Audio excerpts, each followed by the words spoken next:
Lately, I've tried to establish a campfire shot in my garden.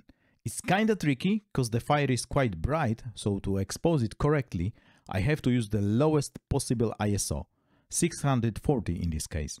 And this is a night shot, so to compensate for the lack of a light, I have to use a powerful source or move a smaller source close enough to the subject, myself. I tried two different lenses for this shot, Sirui Saturn 35mm t2.9 anamorph with 1.6 times squeeze and ordinary spherical 35mm f2 from Canon. Anamorphic shot is much more tricky in terms of lighting because it is 1.6 times wider, so you need long boom to place the light.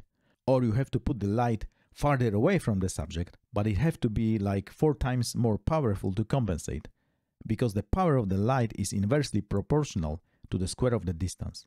If you move the source 2 times farther away, 4 times less light gets to the subject. If you move it 3 times farther away, only 1/9 of the light gets there, compared to the original closest position. I also tried several modifiers I have, so hyper reflector 60x60 softbox, 120cm octa softbox, all of them with and without a grid, and Aputure original lantern, which is around 60cm in diameter. There is also new Aputure lantern 90, but I do not have it yet, although I plan to get it. Most of the difference is between grid and no grid setups, and between modifiers that differ in size much more. Examples shown are with Amaranth 300C located 1.5 meter away, 5 feet from my face top left, 35 to 40 degrees off axis.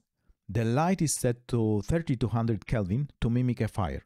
There is also a small rim/hair light, which is the Ulanzi VL119 tube, and it is set to 25 Kelvin and it is at 100 power. This light is quite dim. It is quite interesting how the light fall-off looks like for each modifier.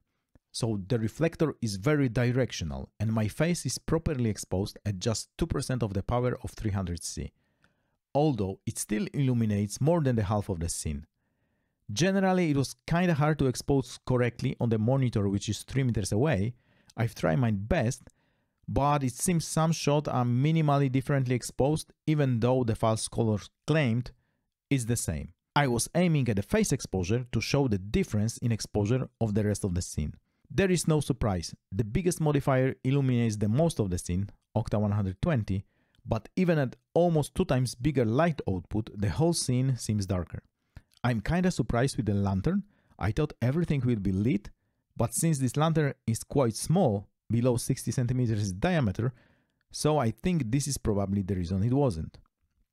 The smallest modifier, 60x60, seems the brightest, no surprise, but the circle of light is smaller than in case of Octa and lantern.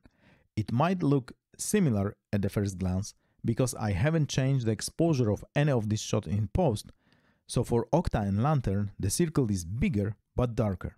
Also, the grid is changing the light a lot. I do not see a lot of change of the face exposure, but the light circle on the ground is very different. I hope this experiment is useful and worth sharing.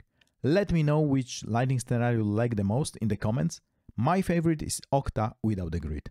Cheers, mate!